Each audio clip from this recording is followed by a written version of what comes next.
ભરૂચના જાડેશ્વર તુલસીધામથી જીએનએફસી જવાનો માર્ગ અત્યંત બિસ્માર બનેલ છે। ત્યારે આમ આદમી પાર્ટીના જિલ્લા પ્રમુખ દ્વારા માર્ગ પર પડેલ ખાડામાં ભાજપનો ધ્વજ લગાવી અનોખો વિરોધ વ્યક્ત કરવામાં આવ્યો હતો। ભરૂચ શહેર જિલ્લામાં ચોમાસાના પ્રારંભ સાથે જ બિસ્માર બનેલ રસ્તાઓ અને અધૂરી કામગીરીથી પ્રજાજનોની મુશ્કેલીઓમાં વધારો થયો છે। ત્યારે ભરૂચના જાડેશ્વર તુલસીધામથી જીએનએફસી જવાનો માર્ગ પાણીની પાઇપલાઇનની કામગીરીના કારણે અત્યંત બિસ્માર બન્યો છે। જે બાદ માટી પુરાણ કામગીરી કરવામાં વેઠ ઉતારવામાં આવતા વરસાદના આગમન સાથે લોકોની હાલત કફોડી બની છે। ત્યારે આ મુદ્દે ભરૂચ આમ આદમી પાર્ટી દ્વારા માર્ગ પર પડેલ ખાડામાં ભાજપનો ધ્વજ લગાવી અનોખો વિરોધ દર્શાવી તંત્ર અને પ્રજાજનોને જગાડવાનો પ્રયાસ કરાયો હતો। જો કે અત્યાર સુધી નિંદ્રાધીન રહેલ તંત્ર દ્વારા વરસાદી માહોલ છતાં જેસીબી દ્વારા રોડની મરામત હાથ ધરવામાં આવી હતી। સરપંચો છે, હવે આ તાલુકા આવા જિલ્લામાં હમણાં પંચાયતોના હમણાં જે ઇલેક્શનો આવી રહ્યા છે એટલે હવે આ લોકો કામ ચાલુ કરશે। વર્ષોથી જ્યારે આ કામો પાસ થઈ ગયા છે ત્યારે તુલસીધામની જનતા, ભરૂચની જનતા આવી કઈ કેટલી તકલીફોનો સામનો કરી રહી છે। ત્યારે આ જનતાએ પણ સમજવાની જરૂર છે। તમે જુઓ સામા ચોમાસે કોઈ પણ સેફટીના કોઈ પણ સાધન લગાવ્યા વગર, કોઈ પણ અહીંયા રીબીનો સાઈડ ઉપર કંઈ પણ સેફટી પર્પઝ કોઈ પણ ટેન્ટ લગાવ્યા વગર, કશું જ કર્યા વગર આ લોકો સીધું કામ કરી રહ્યા છે। કેટલાક સમયથી આ ખોદેલી હાલતમાં હતું। હવે આ લોકો જ્યારે વરસાદ પડી ગયો છે, પાણી ભરાવાના ચાલુ થઈ ગયા છે, લોકોને ખબર પડવા માંડી છે કે આગળ હવે ઇલેક્શન આવી રહ્યું છે।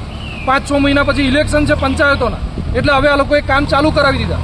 હું બોલાવ ગ્રામ પંચાયત અને જાડેશ્વર ગ્રામ પંચાયત જો આ બંનેની સહમતિ હોત તો આ જીએનએફસીની જે દિવાલ છે એને અડી અને આ પાઇપ નખાઈ શકત અને આ નખાવી અને જનતાને તકલીફનો સામનો ના વેઠવો પડે। આ ચોમાસે પણ આવું છે। લખવું હોય તો લખી રાખજો, આવનારા 2025નું જે ચોમાસું આવશે એમાં પણ આની આ જ હાલત રહેવાની છે। કારણ કે વર્ષોથી આપણે જોતા એવા છે આ લોકો ફક્ત અને ફક્ત થૂક લગાવ્યા સિવાય કોઈ કામ નથી કરતા। તુલસીધામનો આખો મેઇન રોડ તમે જોઈ લો, ટીડીઓને વારંવાર રજૂઆત કરી, તેમ છતાં ટીડીઓએ આને ધ્યાન પણ નથી લીધું। ટીડીઓને કેટલીક વખત મેં ટેલિફોનિક રજૂઆત કરી, હું તુલસીધામમાંથી દરરોજ અવર કરું છું, તેમ છતાં આ લોકોએ ધ્યાન નથી લીધું।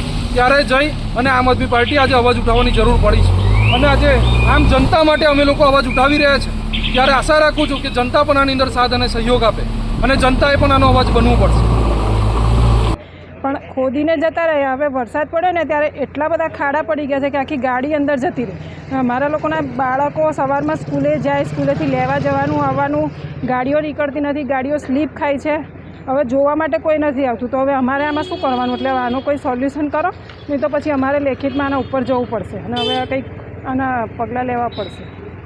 અમારે અહીંયા આગળ શાક માર્કેટ રોડ પર બધું ખોદકામ ચાલે છે। માર્કેટમાં અહીંયા આગળ રોડ પર ગટરનું કામકાજ ચાલે છે, તો હવે છોકરાઓને મૂકવા જવાનું, લેવા જવાની બહુ આપદા પડે છે અને છોકરાઓ બી લઈને એમની મમ્મી બી પડી જાય છે, એટલે બધાને બહુ એમ એ પડે છે, તકલીફ બહુ પડે છે। એટલે કે આ જલ્દીથી કામ પતી જવું જોઈએ એમ। કેટલા પડે છે, કેટલાના હાથ પગ ભાગે છે, બાળકો બી પડી જાય છે, સ્કૂલે જવાની બી, છોકરાને મૂકવા જવાની બી બહુ આપદા પડે છે એમાં। क्योंकि हमारे बच्चों को ट्यूशन, स्कूल की वैन सब आधे रास्ते में उतार के जाती है। बड़ी बारिश में हमको बहुत तकलीफ हो रही है। आप हमें कृपया करके हमारी ये विनती सुनिए कि इस रोड को जल्द से जल्द रिपेयर करवाइए।